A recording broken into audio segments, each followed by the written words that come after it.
My shoulders carry a lot of names. Some I deserve, others I don't. But in the end, only one name really matters. Because shoulders were made for greatness.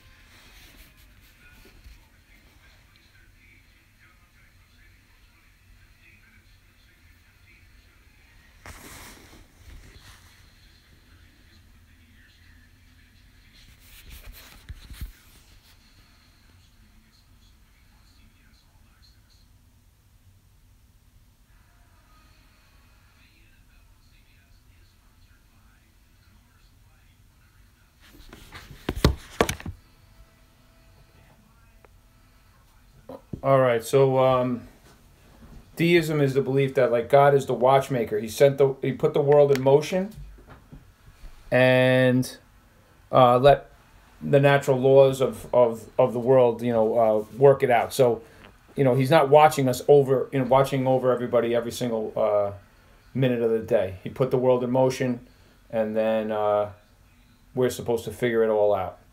All right, so a deist was important because many of the founders were deists. So it was a way of integrating the ideas of the Renaissance with Christianity. Can you guys hear me?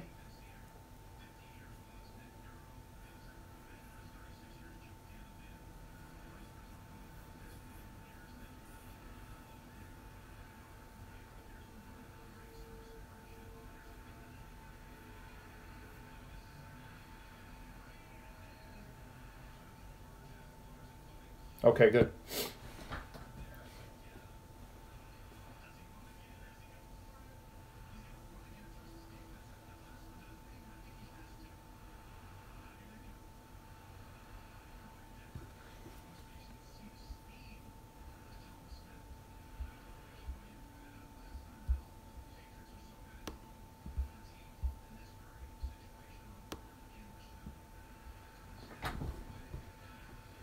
Big Joe's back.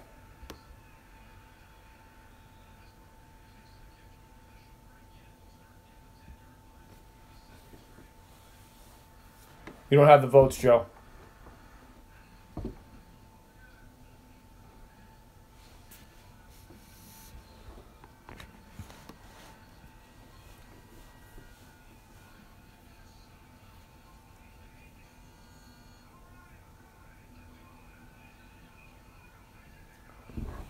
I am. I'm listening to it in the other room. I watched it before, got aggravated, started to think about throwing things in my house because I can't stand the Patriots. So I'm listening to it while I'm doing this.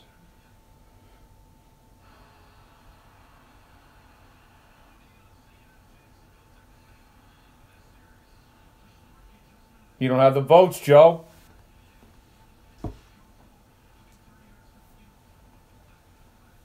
Again, deism is when, like, a deist believes that God is the watchmaker, meaning he put the world in motion and then he left it up to us to take care of it. So it was a way of kind of jiving the ideas of the Renaissance with Christianity. there was a God. He gave us our rights, but now he left us to our own to figure it all out, and that kind of figure out the natural laws and so on. And most of the influential founders were deists.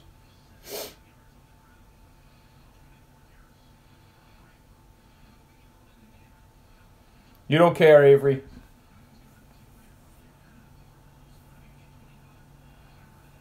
Well, just know that when we talk about the city upon a hill, just know that that was a goal of the Puritans, right? They wanted to create a model society, an example for the rest of the world.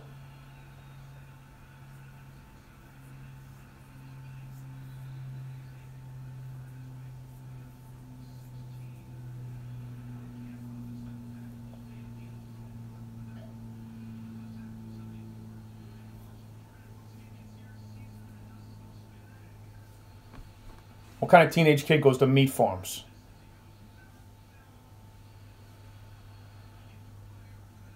Instead of studying for APUS. You brought your review book there, I hope?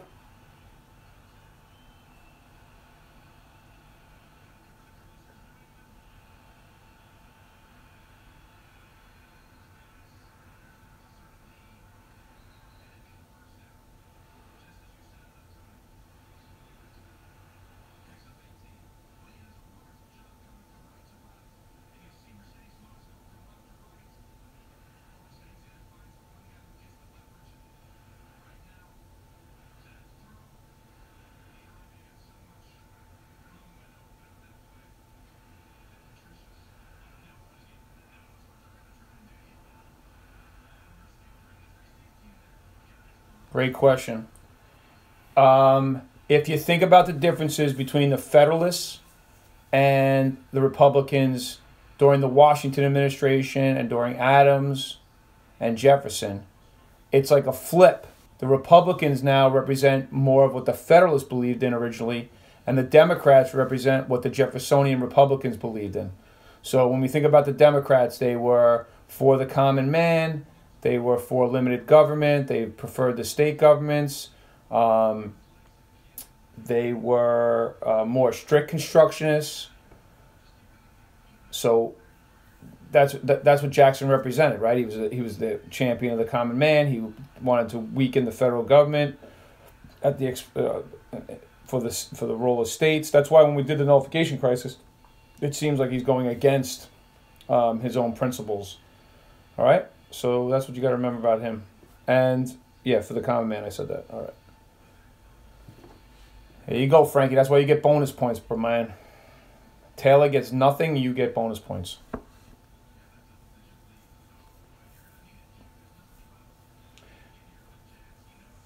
The know-nothings were anti-immigrant. They were especially Catholic Irish immigrants. And they developed in the 1840s and 50s after a huge influx of immigrants from Ireland and Germany. So they were like a regional party, primarily, all right? Obviously Northeast, where the immigrants were coming in. They didn't have a lot of pull, but they did have some influence. And they eventually vote for Republicans in 1860 and lead to Lincoln's election. That helped Lincoln's election.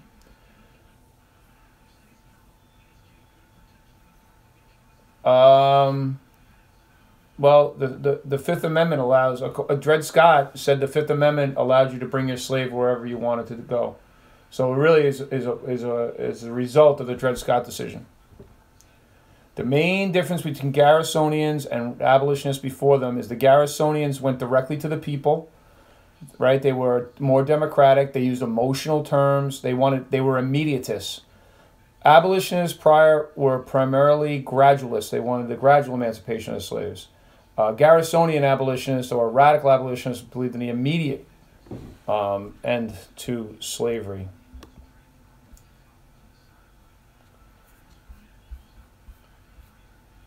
Oops. All right, let me catch up here. So,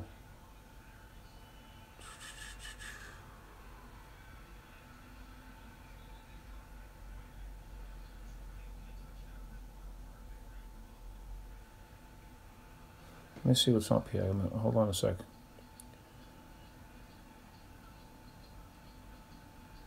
Right. So someone asked about abolitionists, Garrison, hurtful. Well, you can say it's hurtful because they divided the country, right? They were non-compromisers. So down the road, they helped to lead to the Civil War. They were people who were not respectful of other people's property. So obviously, if you're a Southerner, you believe they're hurtful. Helpful? Well, they're really, in a lot of ways, responsible for the abolition of slavery. So the eventual abolition of slavery. You got to remember, though, Garrison's going to work on that for 3 decades, right? The first Liberators published in 1831, and slavery doesn't end until 1865. So you're talking about a guy who was working with people for years and years. The other thing that's significant about the radical Garrisonian abolitionists is remember that they were not only they were not only white men. They were black men. They were black women. They were white women. It was a very broad, across the social class, across gender groups. So they were advocates.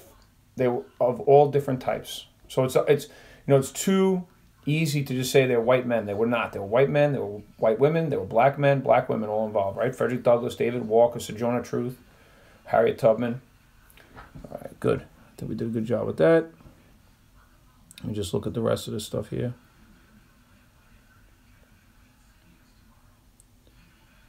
The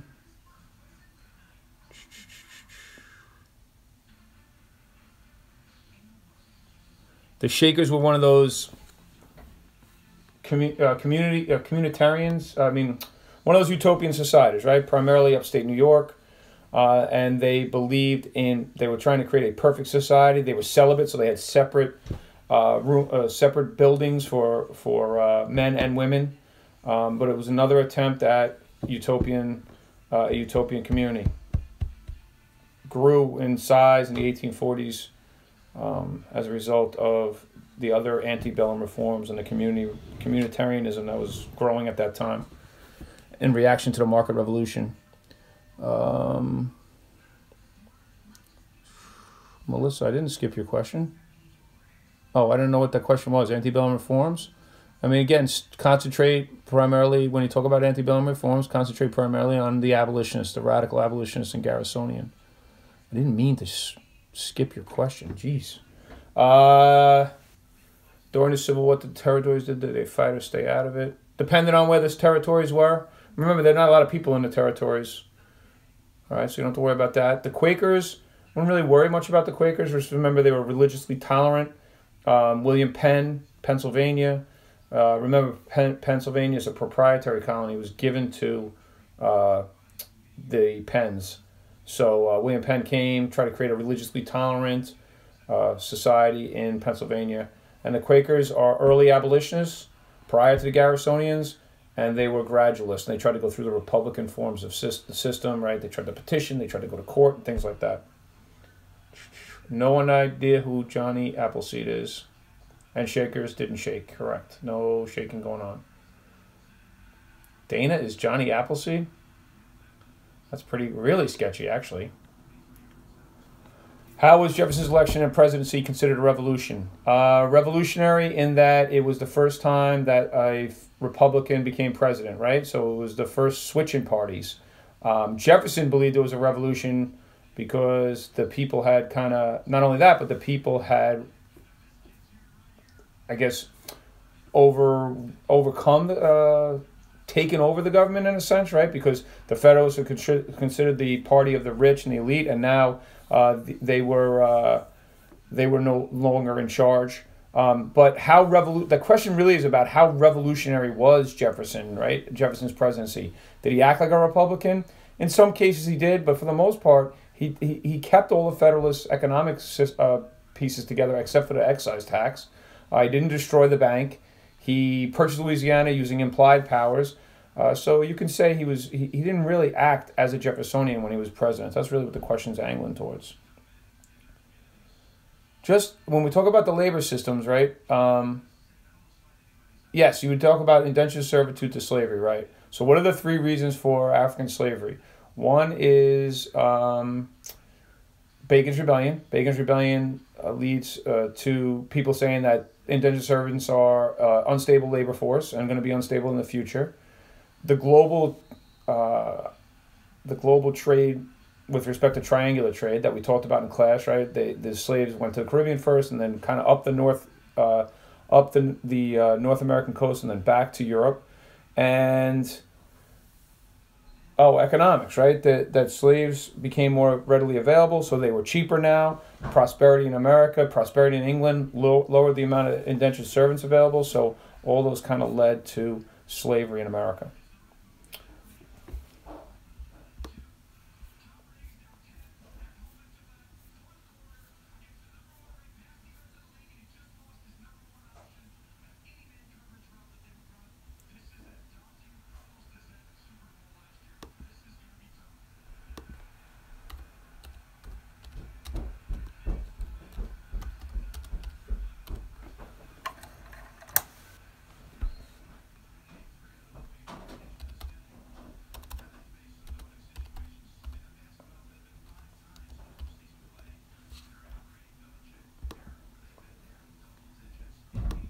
Let me see. I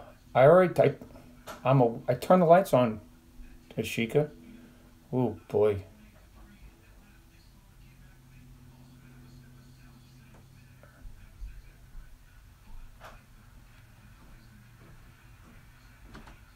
Loser. You want the dog? Where's Abby? Will? Loser. I don't know. See if she'll come up. Abby. Come here, Abby. Hamilton's economic plan. Funding the national debt. Paying off or assuming the debts of the states.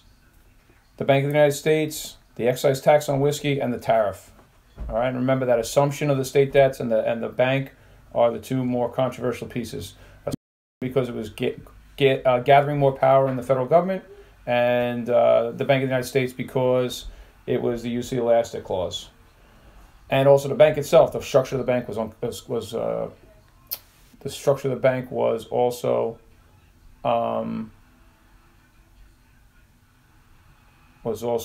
benefited the rich.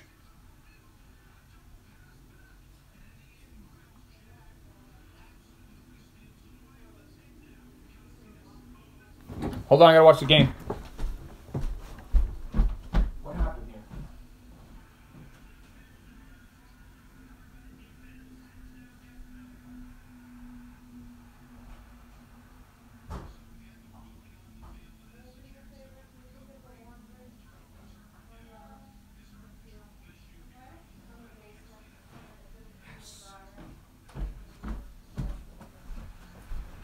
All right, hate the Patriots. All right, what's up? The essays, I'm a little bit fine. The intolerable acts were a result of the Boston Tea Party, because the king got upset with their actions at the Boston Tea Party, destroying private property like they did.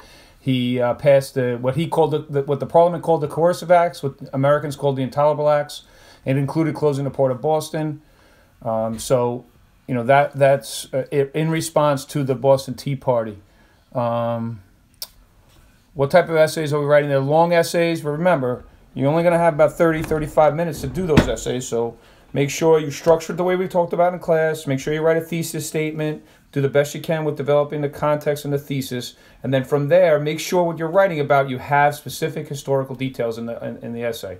All right? Do it exactly the way we've been doing it all year. If you can't come up with a B because you can't think of a B, don't worry about it. Just put an A in there, but at least make an argument. All right, no way. Oh my God, Shane, what are those things? Oof, major oof, corporate should be a vlogger, yeah, baby. How are the Shakers and Puritans different? Shakers are 1830s, 20s and 30s, 40s, and that so on. Puritans much earlier. Just remember that the Puritans are the second arrivals in New England, right, from Massachusetts Bay. And they had that covenant with God, the city upon a hill, all that stuff. Here she comes. Abby, come here. Come on, get up here. Hey, come here. Come on. Ah, she is. There she is. Look at the TV. Look at the phone. There you go.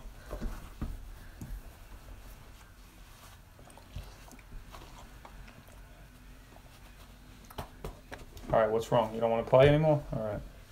Want to get in there, Will? How many viewers? How many viewers? 15. Oh. Whoa, I'm a vlogger, bro. Are they donating?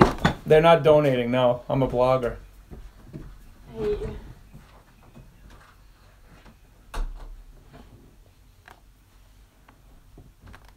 I knew they were emojis. They're just weird looking emojis.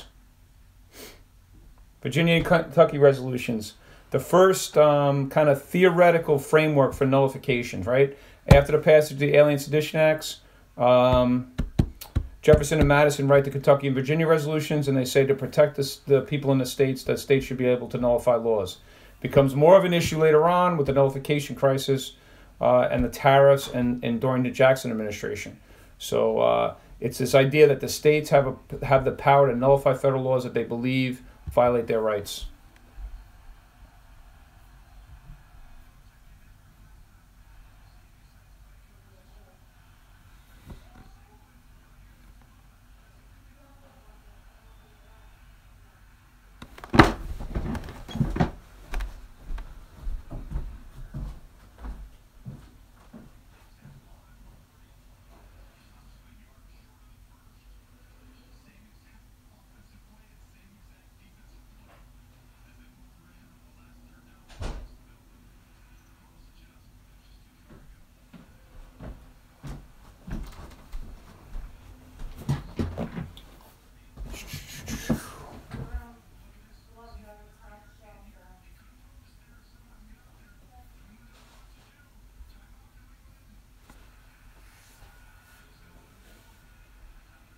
I heard that. I see that.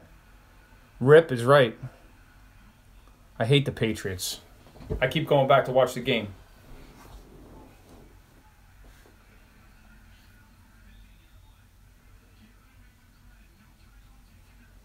Nick Carey is Mermaid Man?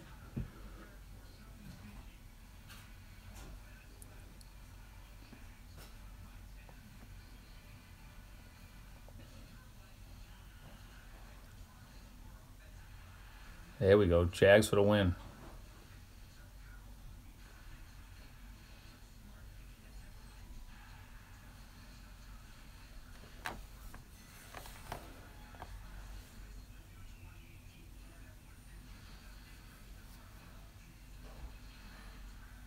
Yes. Kansas-Nebraska Act was the first time it was applied. Popular sovereignty is part of the Compromise of 1850, but it's never applied until the Kansas-Nebraska Act. Good question. Good question. And remember, more importantly, the Kansas-Nebraska Act leads to the birth of the Republican Party.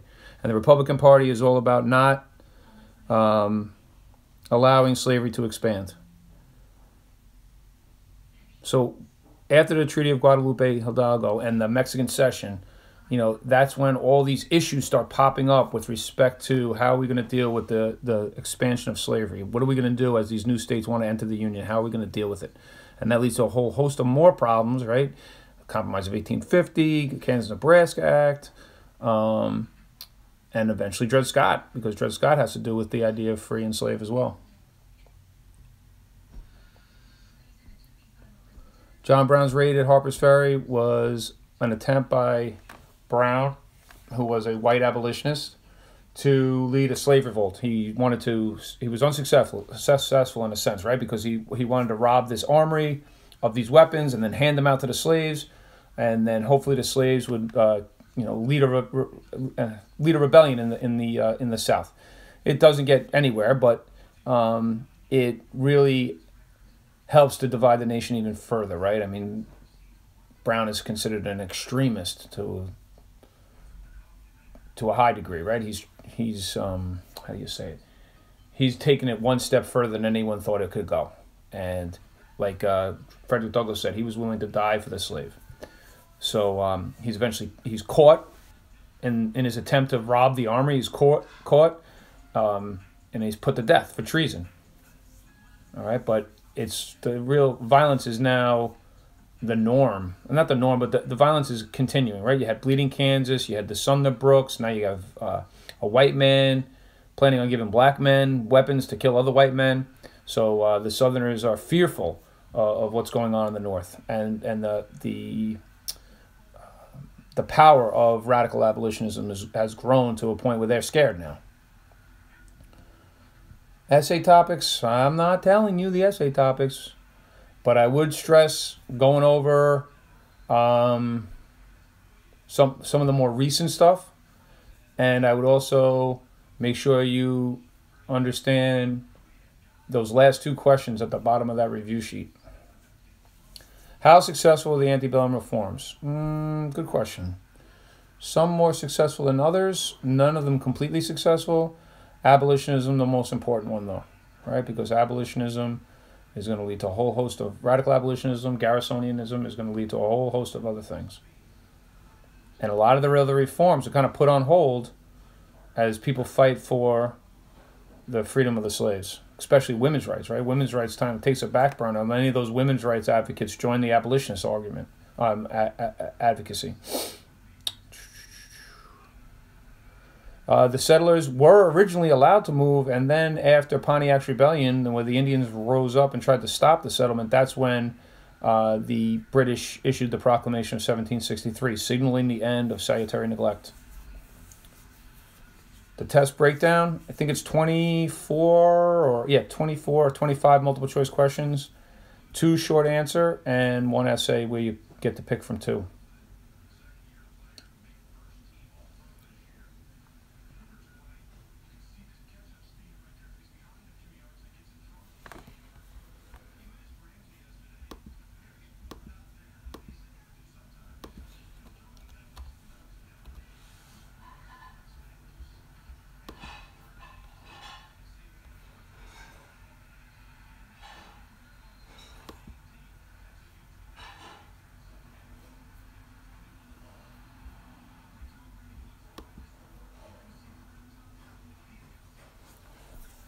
No, they're different, right? They're all stimulus-based questions. Similar in the subject matter, but they're all going to be stimulus. So it'll be a piece of stimulus, and then they want you to kind of figure it out from there.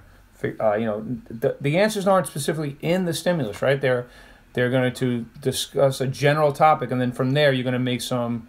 You're going to answer the questions. So you're not going to get the answers directly from the stimulus.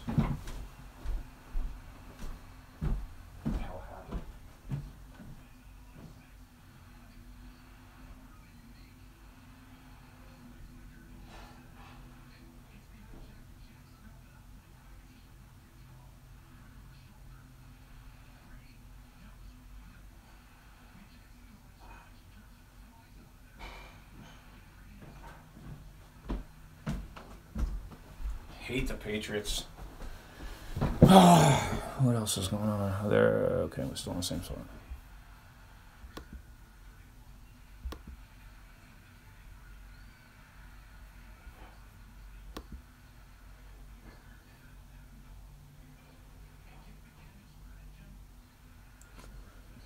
The cause of the market revolution is the War of 1812. Okay, because the embargo in 1807, the War of 1812, what begins to happen is New England has to start to make their own products. They can't rely on Britain anymore for trade, and that spurs on their own factory building, and that's going to be the change that occurs and leads to the market revolution. Okay, the halfway covenant.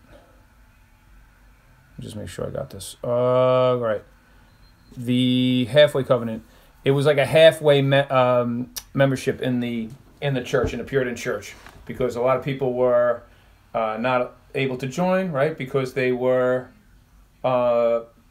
have that conversion experience. They weren't one of the elect yet, so they gave them kind of a halfway membership in the church. And the halfway covenant, because it was showing how the church was on decline, you can use that as a reason for the First Great Awakening.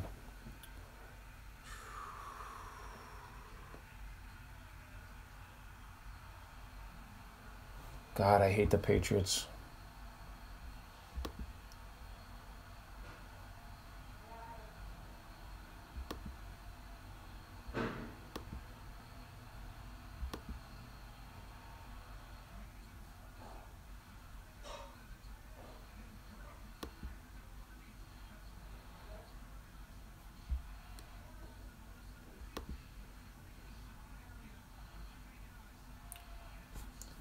Okay, first King Philip's War. a war between the Puritans and the Native Americans who lived in New England. Violent, brutal war. Eventually, the Puritans are able to beat back Indian advances, and the Indians. That's really the last time the Indians are going to be a threat in New England. And Jackson would be considered King Jackson, right? Because at times he seemed like he was trampling on the Constitution, right? He was going beyond it. Like a couple of answers, a couple of examples. Indian removal, right? The court had ruled that the Indian removal was illegal, and he did it anyway.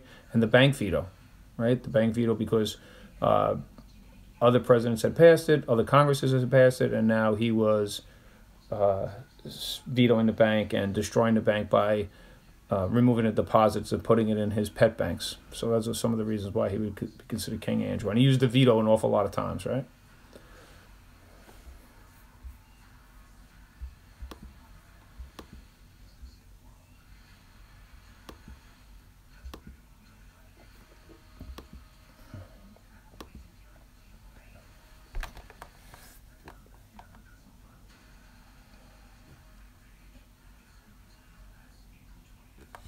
No, you don't have to worry about the Mormons and the Seventh-day Adventists.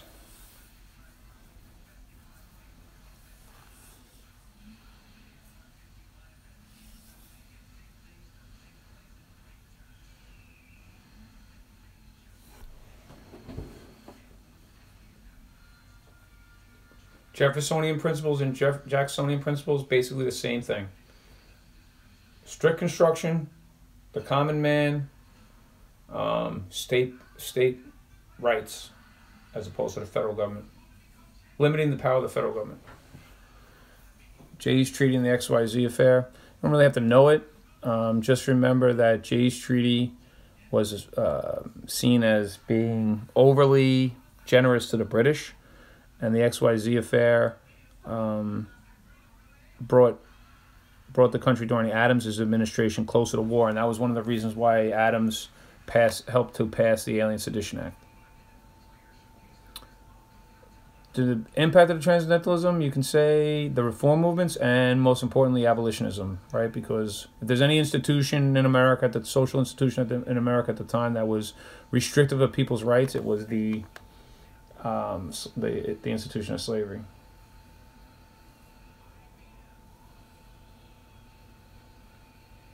Who is going on? God, oh man.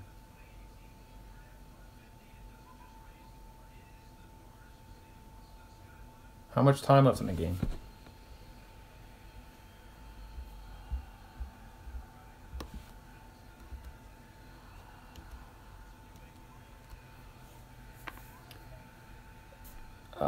Abe Lincoln was not an abolitionist, or maybe he was. He never said he was. Hartford Convention brings about the end of the Federalists, right? Because they were seen as disloyal. They were. It was like a protest meeting against the War of 1812, and then we end up winning the war, so they're seen as disloyal. They don't really have any political base, right? Because New England, except for New England, and even that's being stripped away by the Republicans, because the Republicans are acting more like a Federalist anyway. So the Federalists eventually collapsed as a result of the Hartford Convention.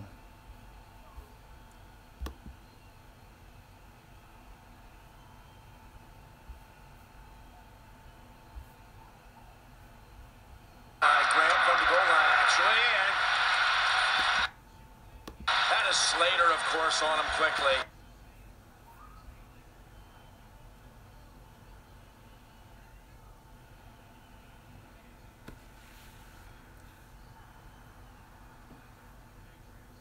French and Indian War changes everything, right? It changes everything with respect to the relationship between the colonists and the king.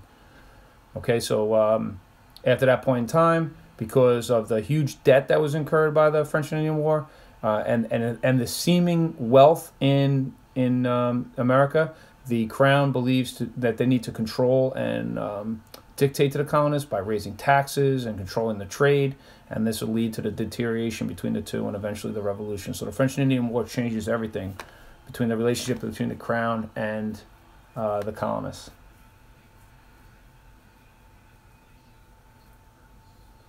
Come on, Jags.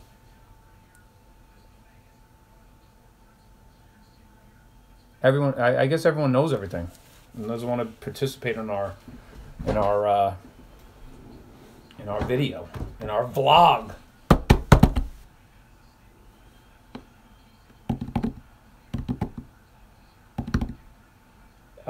Bacon. Nathaniel Bacon. Bacon's Rebellion. Lice and Flux. Yeah, Frankie. I can't believe you went there. Knock knock. Yeah, baby.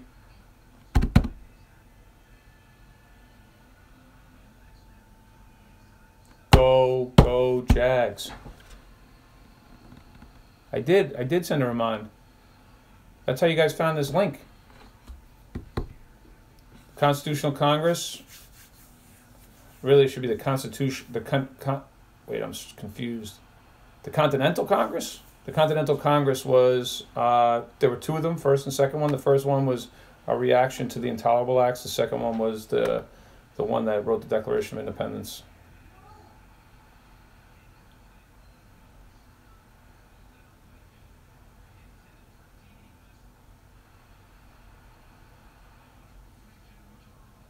Frankie, man, oh man, on the attack.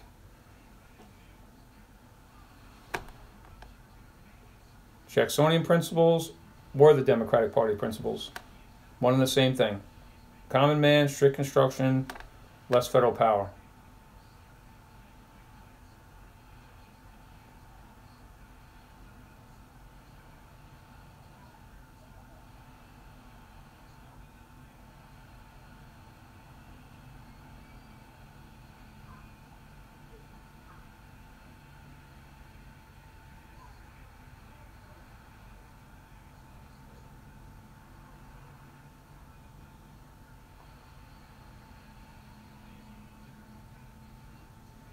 Okay, Whiskey Rebellion.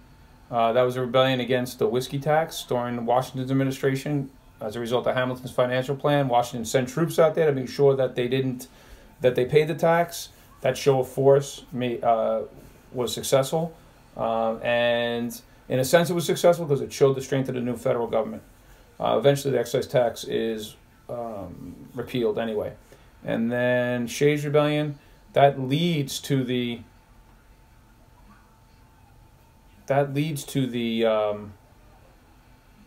creation of the Constitution, right? Because people believed that the articles were too weak.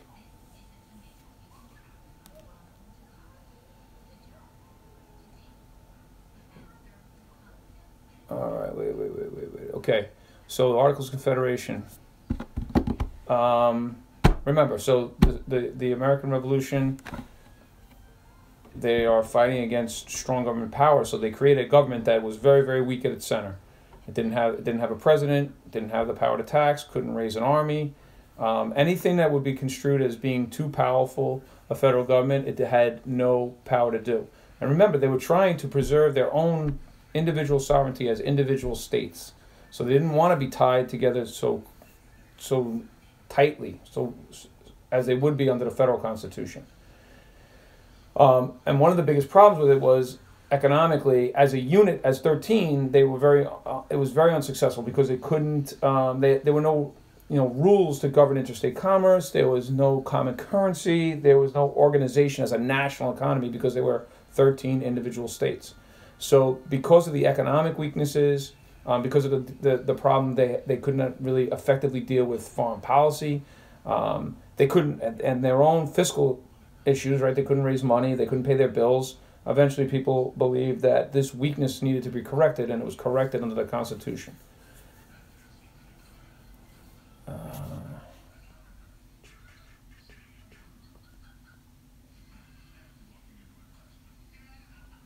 You can say they were successful in that they dealt with the Western land, right? All that land that the colonies had previously claimed in the West was ceded or given to the national government, and the national government created a system by which new states could be added to the Union. And that way was defined under the Northwest Ordinance. The significance of the Northwest Ordinance was the fact that they had banned slavery in those territories. And that's going to come back, right, when we talk about slavery. Let me look at the questions, because Guys are banging out questions left and right.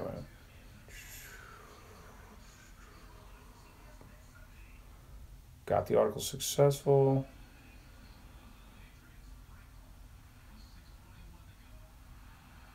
Jonathan Edwards was that Great Awakening preacher. The states that were the border states were Kentucky, Missouri, Maryland, and Delaware. The reason for the Second Great Awakening, the social changes and economic changes brought about by the market revolution, and the fact that many of these people were moving west, and they were so far away from their churches that they were being churched, in a sense, by itinerant preachers. And the Second Great Awakening, the theme of the Second Great Awakening was perfectionism.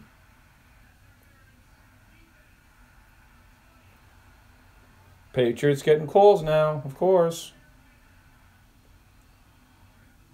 The federal... Wait, let me see where I am. What should we know? Definitely Garrison. You want to know Garrison? You want to study Garrison? You want to study Garrisonian or radical abolitionism? The Federalist Papers are written during the ratification crisis.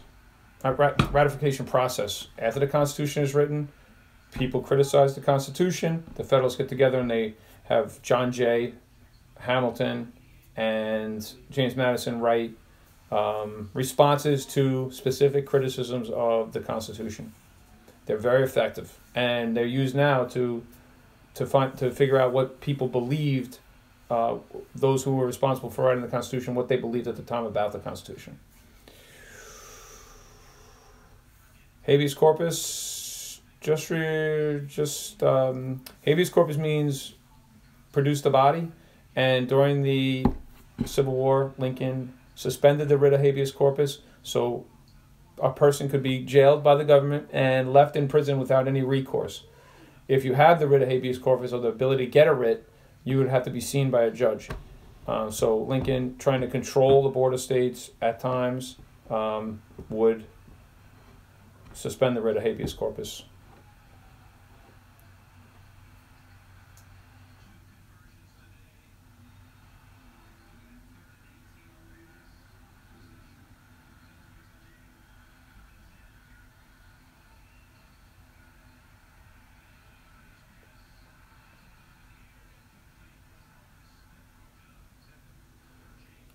Come on, Jags.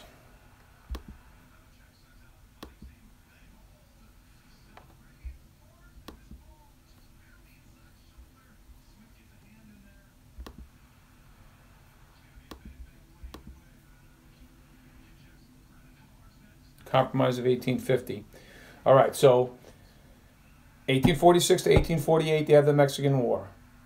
Now, the Treaty of Guadalupe Hidalgo gives us what's called the Mexican Cession, all that territory out west, including present-day California, Nevada, Arizona, New Mexico, parts of Colorado, a huge chunk of land.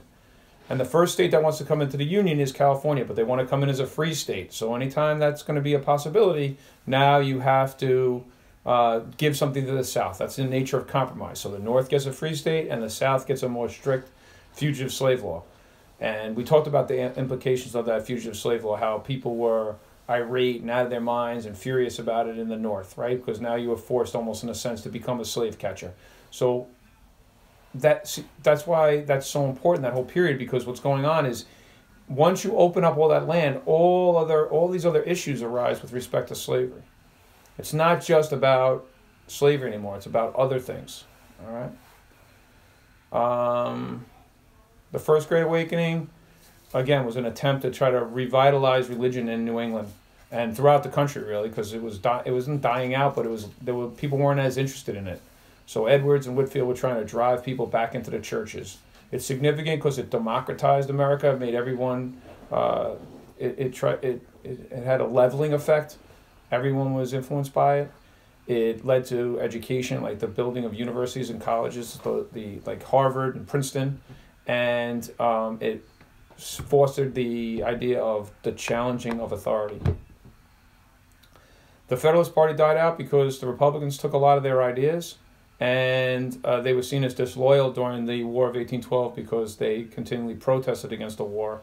As And they had the Hartford Convention, which was an organized almost protest of the war, because again they believed that the war was being fought against them as much as it was against England, because England was their number one trading partner.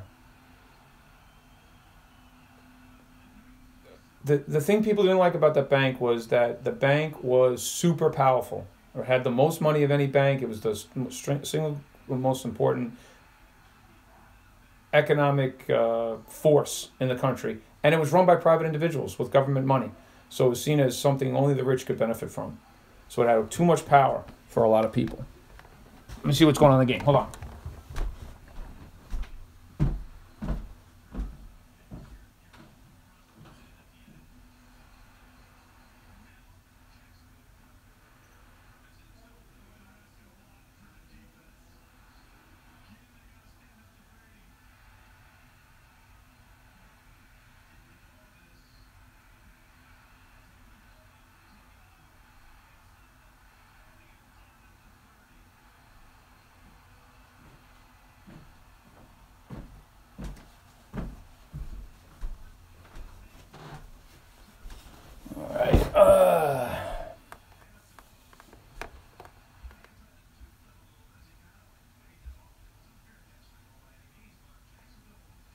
I'm back.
Impact of the War of 1812.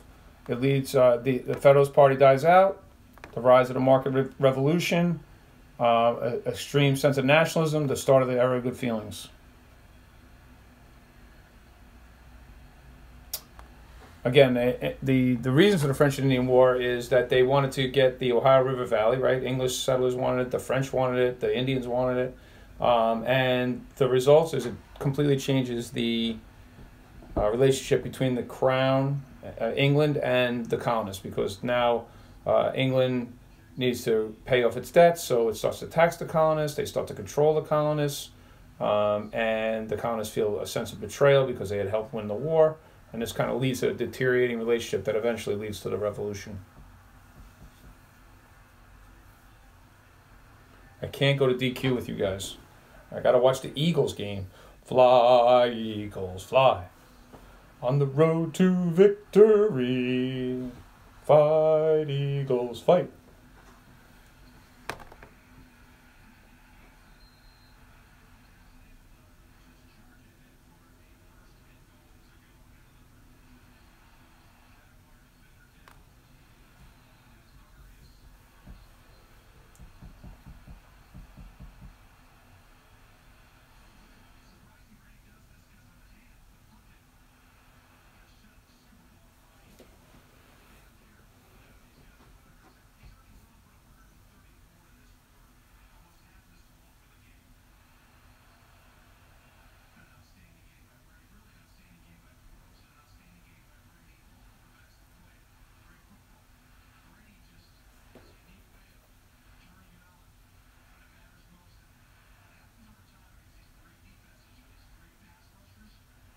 Really?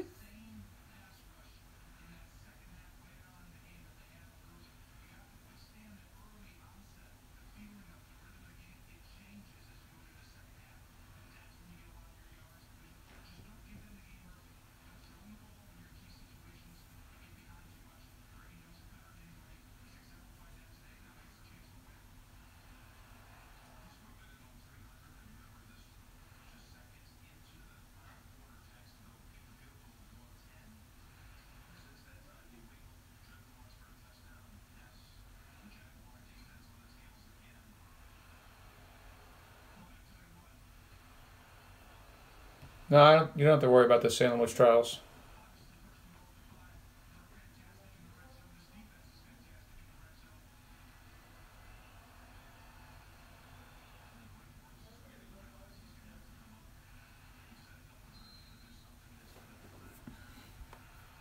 I'm not telling you what the essay is.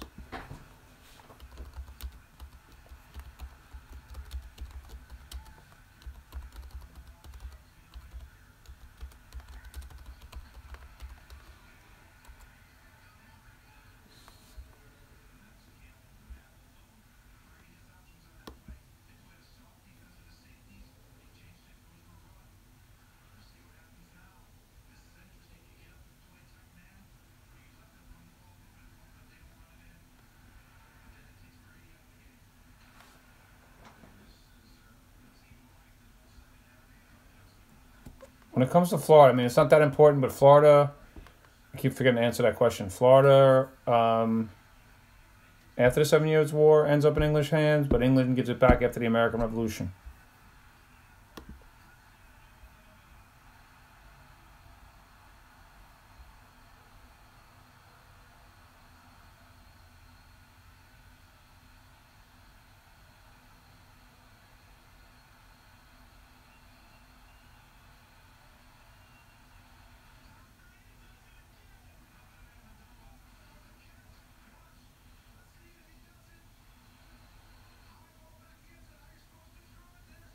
I can't go. I can't go over all the history of African American natives and women right now. I mean, African Americans obviously is going to be primarily slavery, right? So, and abolitionism. That's the two things I would study with them. When it comes to the natives, King Philip's War. Make sure you go through that. Make sure you talk a little bit about. You go over the Indian removal, right? Because Indian removal, Jackson was told that he couldn't do it, and he did it anyway. And remember, they were all removed. So when you think about American actions of Native Americans, it's always in the first part of American history, say up to 1860. It's removal. They're all moved west, right? It's either they die out or they're moved west. And when it comes to women, all right, for the most part, women have very little rights until the American Revolution, where they're starting to at least speak up for rights, right? Remember the ladies and Abigail Adams, and then at the American Revolution, they're given like a role as the Republican mothers, but and that's not really citizens. They're not really citizens at that point in a sense, right? They don't have any real political rights, and during the Market Revolution, that's when things begin to change drastically for women, right? Some women remain in the home and on the farms as farmer, they're producing on the farms and they are taking care of the home and taking care of the kids. Then another group of women is working in factories, like the Lowell factory mills. They're getting paid a wage. And then the third set of women, the rich, the upper middle class, they're being protected from the wage system in the cult of domesticity. During the antebellum period, you have women fighting for their rights at the Seneca Falls Convention and fighting for suffrage for the first time. But many of those women are going to be part of the abolitionist movement later on. That's a quick synopsis of it, but I would really spend some time going over those three groups. James Madison was the primary author, one of the primary authors of the Constitution, and he was a Federalist before he was a Republican. People settled in New England and Massachusetts because they wanted to get, they were seeking religious freedom.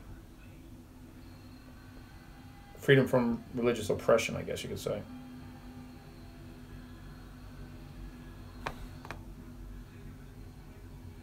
I will check my email tomorrow and I will get back to you. I saw it. I just didn't respond to it. I didn't have a chance. We'll figure out what you need to make up. How about doing your work the first time next quarter?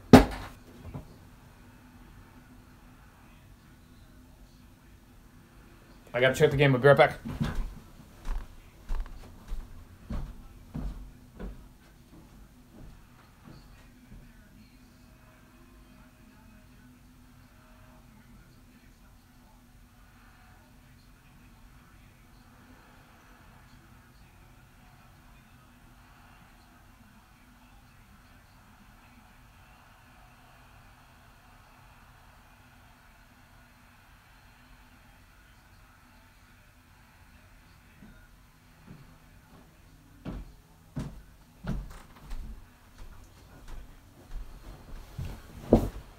All right, we're done. I will look at your email as well. A house tour. You don't want a house tour in this place. All right, I will see you guys tomorrow. Good luck on the exam, and I'll check those emails later.